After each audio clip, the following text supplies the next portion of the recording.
What's up, everybody? How's it going? Welcome back to the channel. I have just seen Star Wars Episode 9, The Rise of Skywalker, and, coming off the last two films, specifically talking about Solo, like the actual two last films, not the two saga films.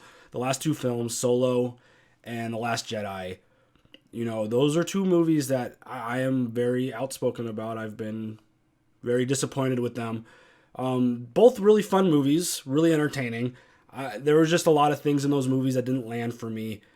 And, despite not liking those movies and them being a little bit lower on my list if I had to rank, which I have before, I was still trying to keep a really optimistic, really positive mindset going into this movie. It's really easy to go into something coming off of, especially if you didn't like The Last Jedi. There are a lot of people who really enjoyed it, and that's awesome. I love the fact that people have different opinions and different tastes. It's what makes everything interesting. If everyone thought the same way I did, we'd probably all be in trouble.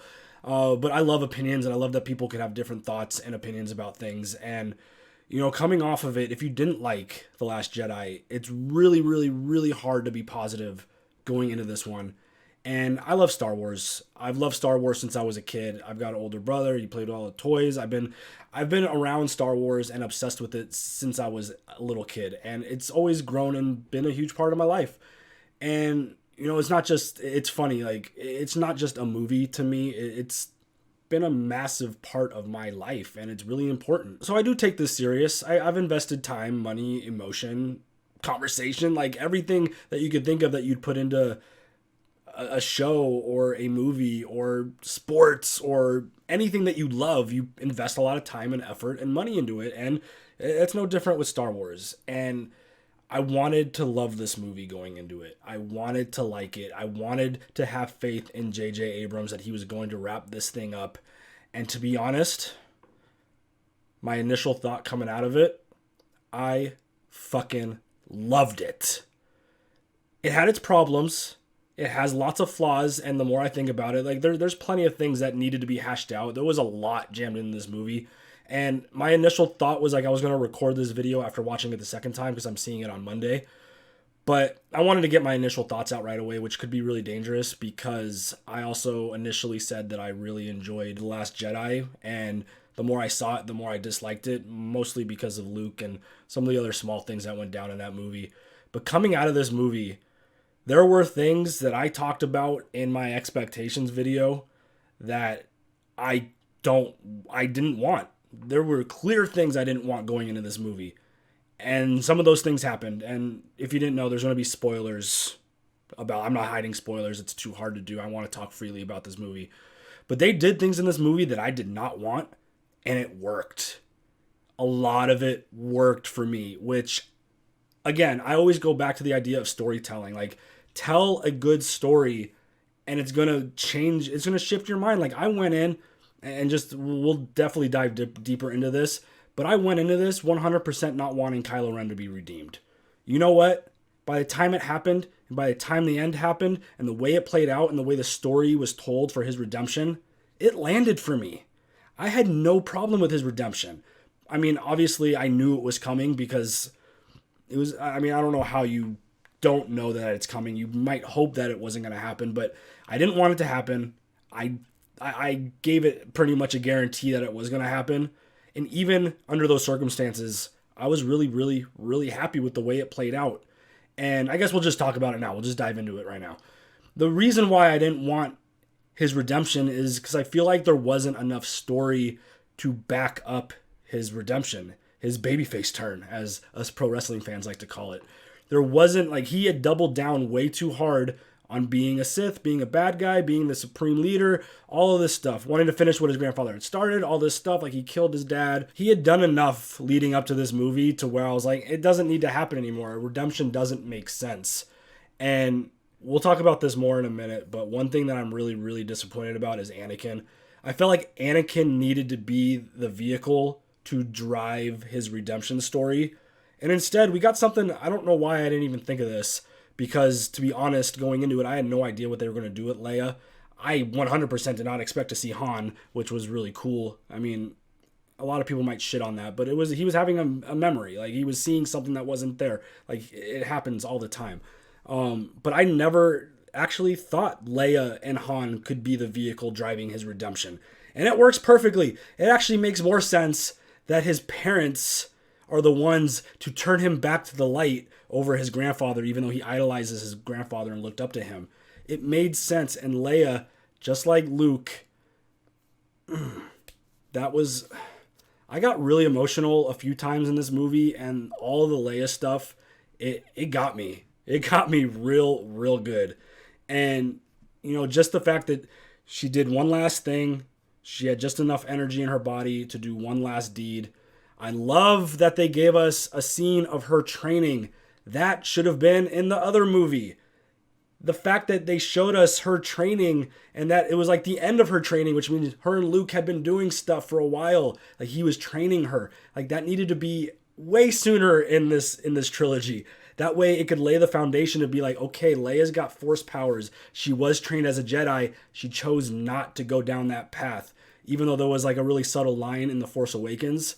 Like, it would have, like, I'm still never going to back the whole idea of her flying through space like Mary Poppins.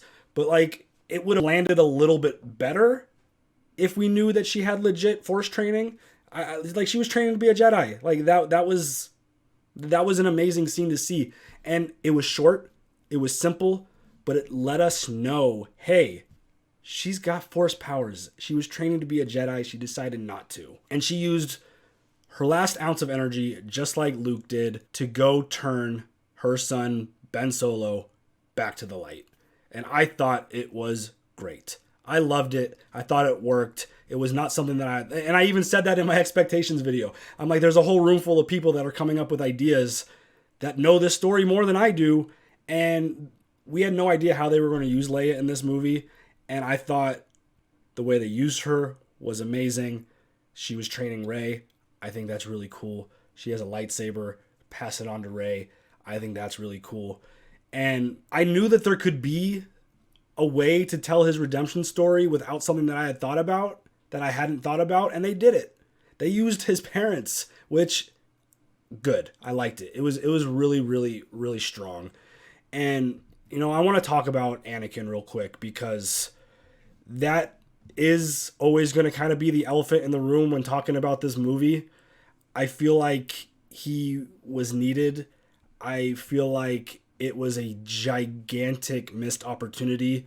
It is always something that I'm going to be a little bummed about, that we didn't get to have that closure to wrap up this series. Because I said it, it's one thing that I needed to see in this movie, and I wasn't expecting it. I was very, very high percentage that I wasn't going to see him. And even not seeing him with my expectation, like, it's still really disappointing. I feel like he had to be there. It would have made so much sense if he showed up in that Sith temple and was there to help Rey and be like, no, Palpatine, you're going to lose. We're going to beat you. And they do it together.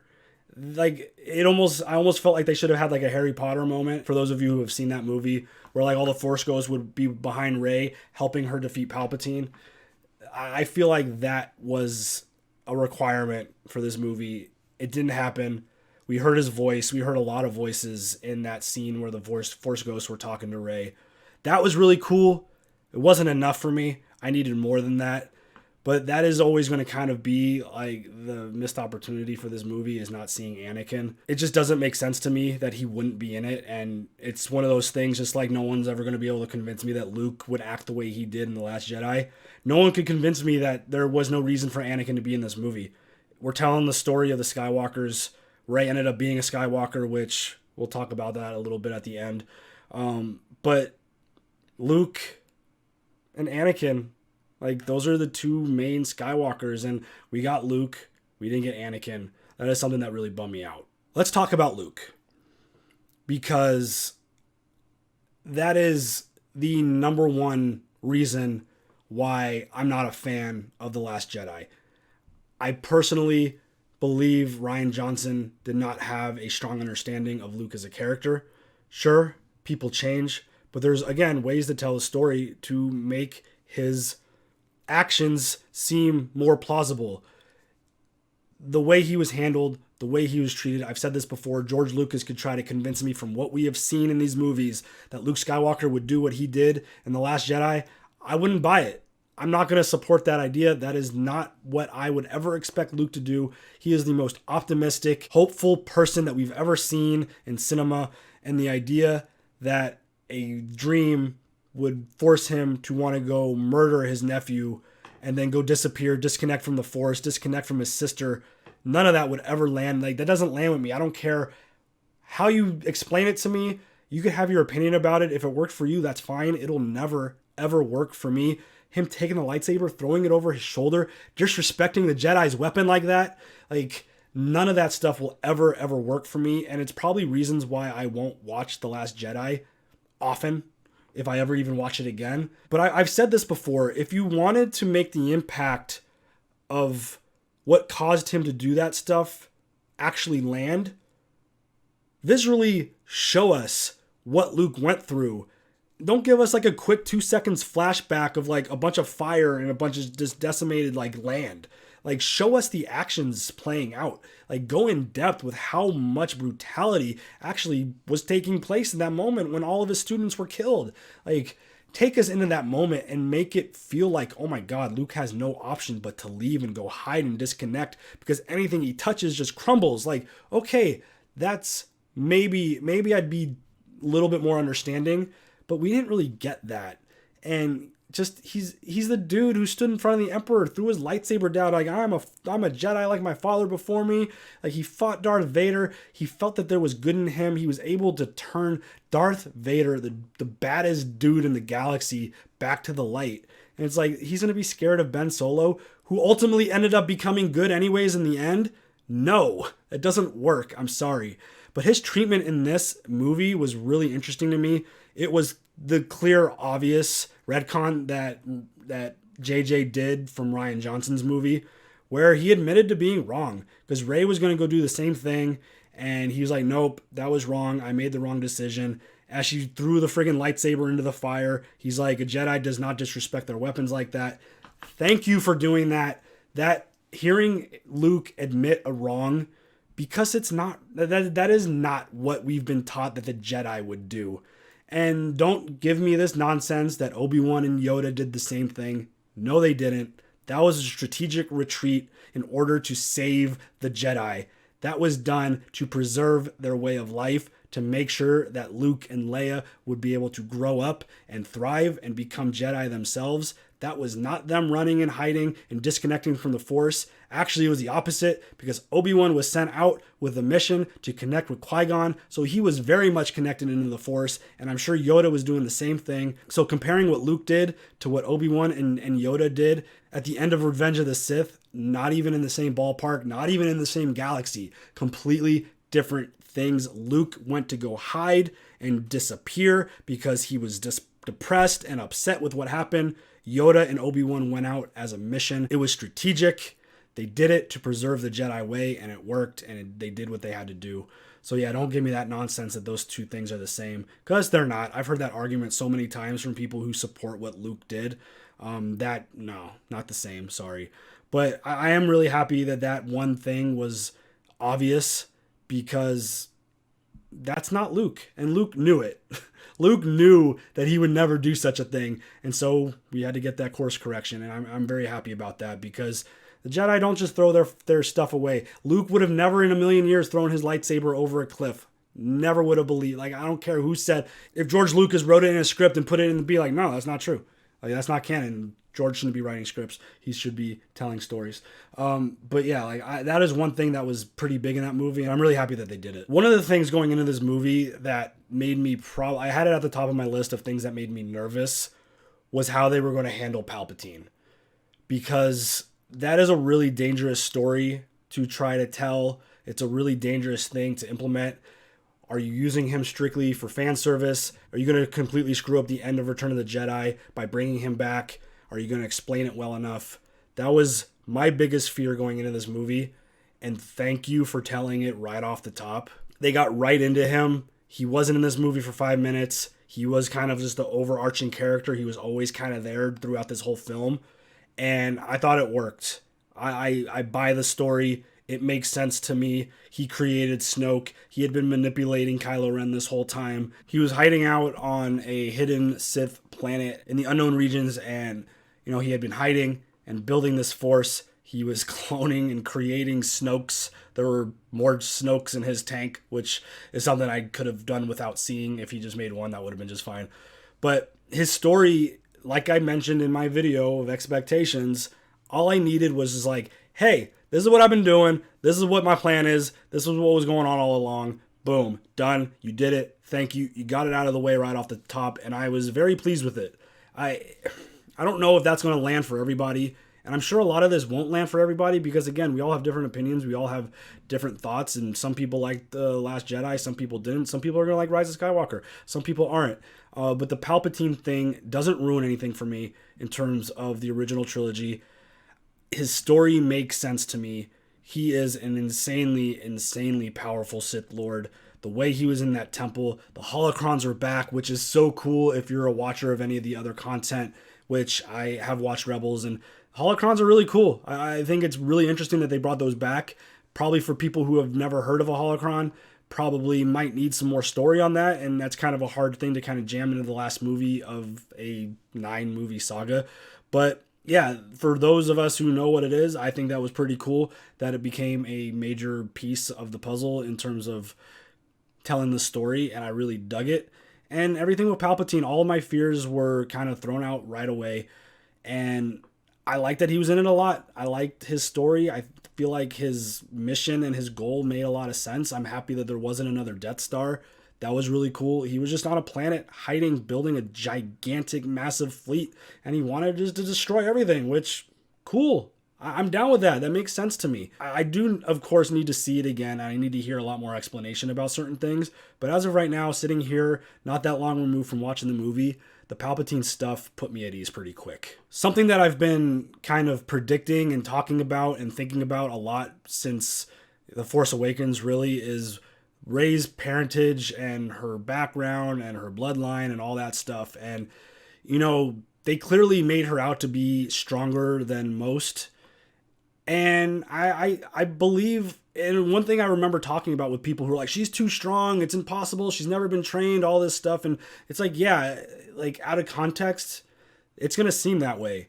And even after this movie, a lot of people still might not be okay with the way that Rey has been handled. But the fact that she has Palpatine blood in her, I think it makes sense to me why she's so powerful and why she could connect so strongly to the Force. I mean, Force lightning coming out of her hand out of nowhere, it was pretty crazy. Her essentially being able to fly, it seems like, is kind of a step into being a really powerful Force user. But I feel like all the stuff that we've seen in the past kind of gets answered now with him being her grandfather. I think it makes a lot of sense. I do think that there needs to be, again, it's one of those storylines that they kind of just jammed into this movie. But the whole idea about her parents and why they were nobody and why they didn't use the Force and all this and all that. And it's hard to make assumptions, but in my brain immediately went to the idea that, like, yeah, Emperor Palpatine is my father. Yeah, I'm probably going to distance myself from that and not try to be in that same world and try to be a nobody. Like, I would probably try to do the same thing because I'm sure a lot of people in the galaxy would probably hate you and they wouldn't like you. And it was the same way, I believe, in one of the novels where Leia dealt with all kinds of crazy stuff because her father was Darth Vader. And she got put in a lot of tough situations and things were hard for her because people didn't like her because she was the daughter of Vader, which makes sense. So maybe the son or daughter, I don't remember. I think it was the dad that was the son of Palpatine. I'd probably want to distance myself too. Like, if I had parents that were really toxic and bad and did a whole bunch of really horrible stuff, I probably wouldn't promote it and talk about it. So that's where my brain went on that. I don't know if that story lands for a lot of people, but of course, leave your comments down below. I want to hear all your stuff. Good, bad, just keep it clean. Like, we don't need to insult each other. But definitely want to hear your opinions because I love talking Star Wars, and my perspective is different than your perspective, and I might see something differently than you do, and I want to hear from y'all. So if that Palpatine stuff didn't land for you, I definitely want to hear about it.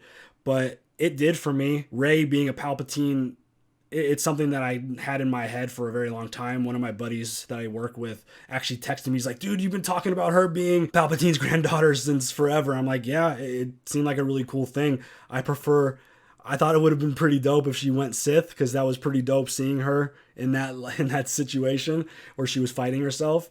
But yeah, the idea that she's a Palpatine is pretty cool. And the ending, talking about Rey and her saying, oh, I'm Rey Skywalker, I'm not a huge fan of that. I would have actually, in that moment, I actually said it to Neekee before she said that she was Rey Skywalker. I'm like, say that you're a Palpatine. Embrace the name now. Make it a positive thing. But no, she decided to just take the name Skywalker. Luke and Leia trained her. I guess it makes sense. She is the Rise of Skywalker. She is the Skywalker. She is the last Jedi. And I'm sure they're going to start a new Jedi Academy from the feels of it, because they made it pretty clear. They kind of punched us in the face with it that Finn had Force abilities. I would have loved to have seen them like expand on that a little bit, because it was pretty obvious that all of the defected stormtroopers had a feeling that they weren't doing the right thing. And I feel like that is the Force talking to some folks and making it obvious, at least to me, that's how I interpreted that there were Force powers and that they could sense and feel and use the Force. That would have been interesting to see it play out more. I feel like Finn ended up being, like, I love the character so much. There was so much potential for him. I just don't feel like he ever lived up to that potential. And I don't know. I feel like he was great in this movie. I really liked him a lot, but I felt like he could have been so much more. And I feel like the teasing of like the whole Force stuff was pretty interesting. But yeah, I feel like that's another one of those storylines that they kind of threw in at us, that with no backstory and no expansion. It was just kind of like, hey, interpret this how you want. You know, it is what it is. One of my problems with The Last Jedi was the comedy. I feel like the comedy didn't land that well with me in that movie. I feel like the comedy was fine in this movie. There were some funny jokes, and I actually liked the one line when Rey was mind controlling the stormtroopers, and Poe and Finn looked at each other like, does she do that to us? Like, I thought that was pretty clever. I thought that was kind of funny. The they fly now thing was, we all saw that in the clip before the movie came out. I thought that was dumb. But I feel like the comedy that they did throw in there was not abrasive, and it didn't like take you out of the moments of things, and I thought it was really good. I thought it worked, and I enjoyed it. If the comedy could keep me online with what the story is of the movie, then I'll be okay with it. Like, I don't need a lot of comedy, but the jokes, they were fine. They didn't take me out of the movie, which is really all I care about. It was really nice to see #MyLando, because that was, I like the way they used him. I thought it was fine. It was nothing special. There was obviously a ton of fan service in this movie, just from cameos and just the way they did things and the way they filmed things and the way they said certain things. Like, there was a lot of fan service in this movie. But again, it was one of those things where it was very expected. If you don't expect that going into it, that's a you problem. You just got to kind of temper your expectations with how much there is. But I thought Lando was fine. I thought he worked. Even after all these years, he still got all that swagger and just all that charisma, and he was great. He was really good. I thought Lando was excellent. C-3PO was probably one of my least favorite parts of the movie, to be honest. I felt like he had way too much dialogue. It was thrown in there way too much. I got kind of annoyed every time he kind of opened his mouth at a certain point, and I'm like, dude, just stop. Like, okay, we get it.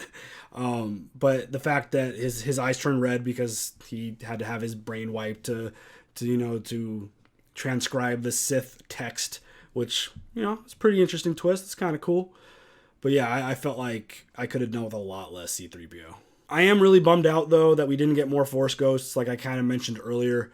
We really only got Luke and Leia. We heard all of them, literally all of the Jedi. I want to actually go back and see if there's a list of everybody that appeared in that sound. We got vocals from all the Jedi, which, that was really cool moment. But again, I talked about the Harry Potter scene. Like, I wanted to see Qui-Gon. I wanted to see Yoda again. We didn't get Yoda. I wanted to see Obi-Wan. We didn't get Obi-Wan. I wanted to see Mace Windu. Even Kanan Jarrus, like someone had mentioned that before. I'm like, yes, please, all the Force Ghosts. I wanted to see all of them, and we got 2.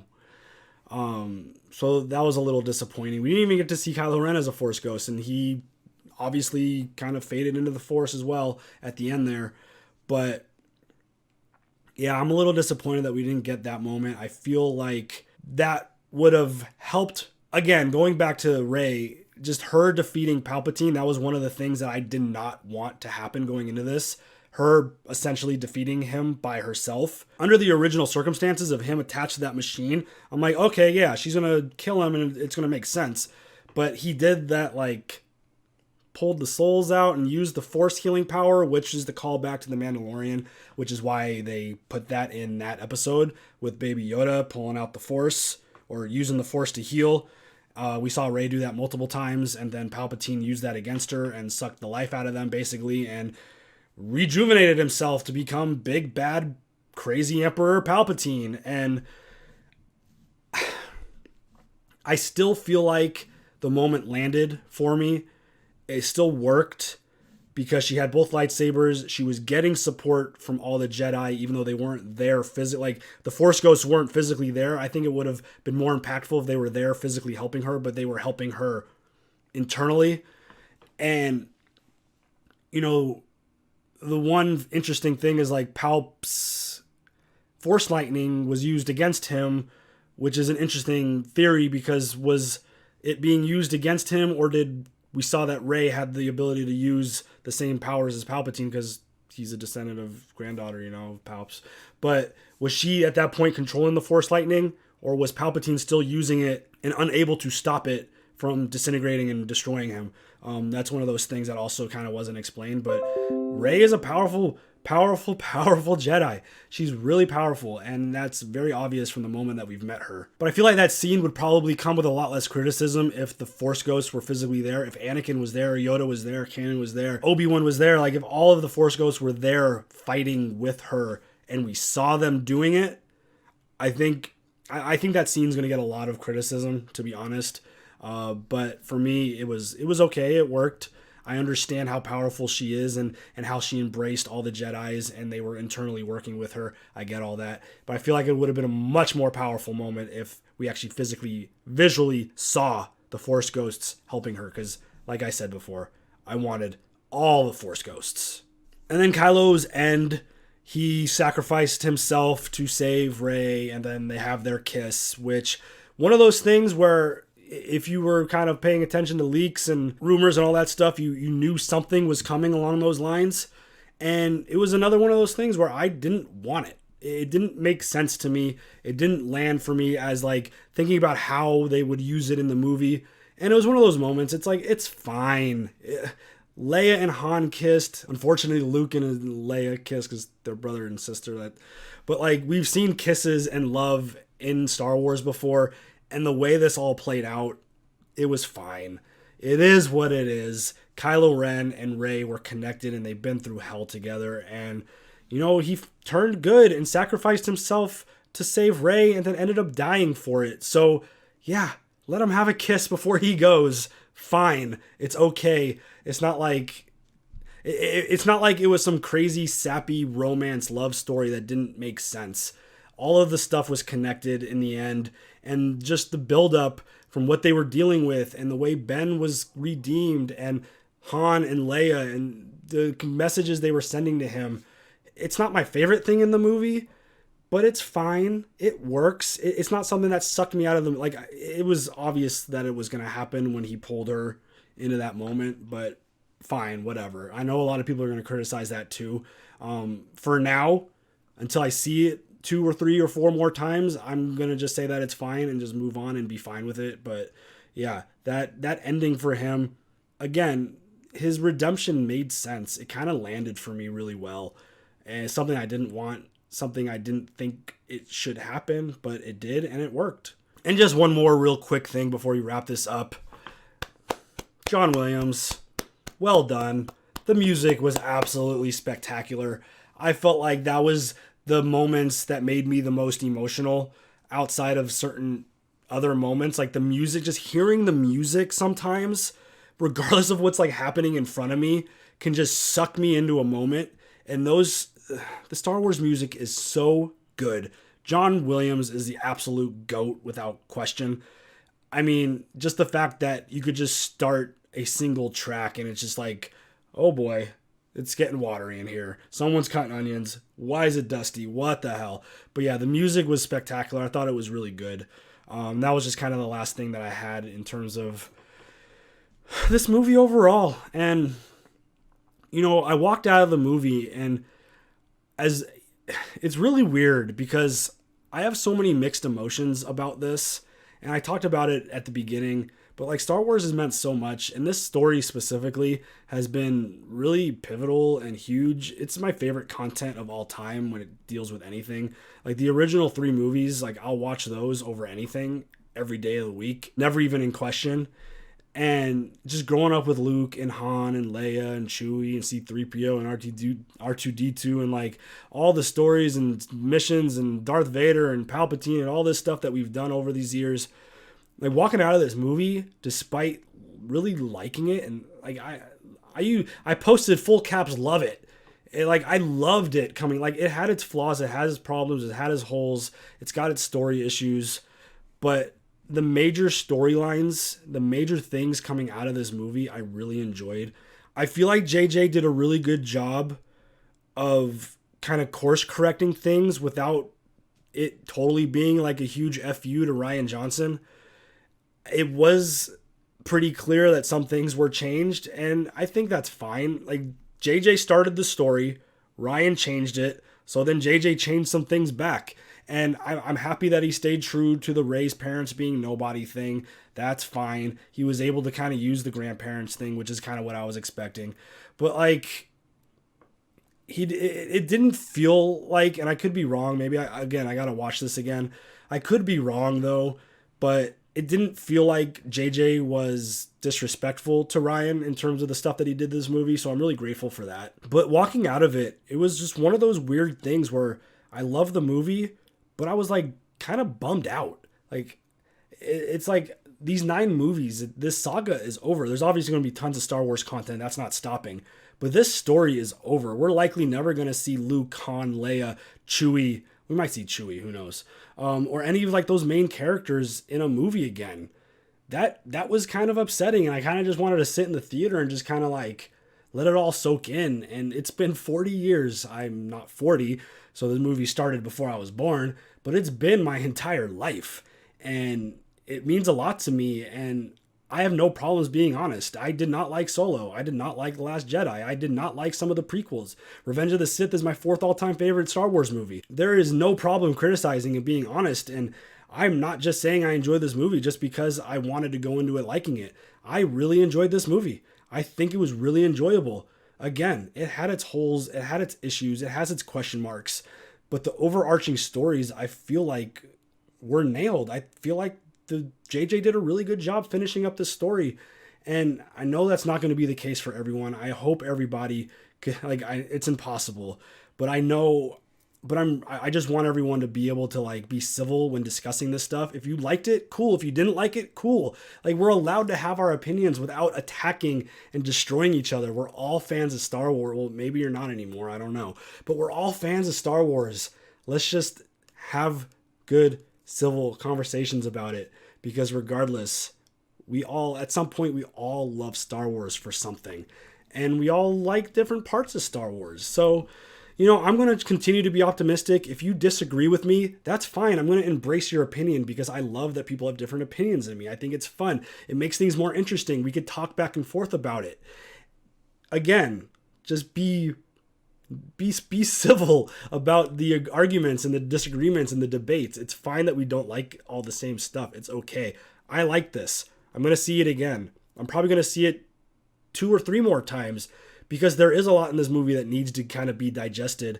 And, you know, those are my initial thoughts. I probably left out a bunch of stuff that I missed, but I want to hear from you. Leave your comments down below, whether you loved it, you hated it, you thought it was the worst movie ever, you put it last below anything that's on the list in terms of the worst Star Wars movie ever. Share your opinions. I want to hear from you. If you loved it, tell me why. If you didn't, tell me why. I want to hear all the opinions. So that's going to do it. As always, like, subscribe, hit the bell for notifications. We'll catch y'all next time. Maybe we'll do a more in-depth like live stream type conversation at some point. Maybe over on the Twitch channel with Neekee. She could share her thoughts too because she really enjoyed it as well. But yeah, we'll probably do that at some point in the week. So yeah, just let us know. Leave them comments down below. We'll talk to you later. Have a good one. Bye.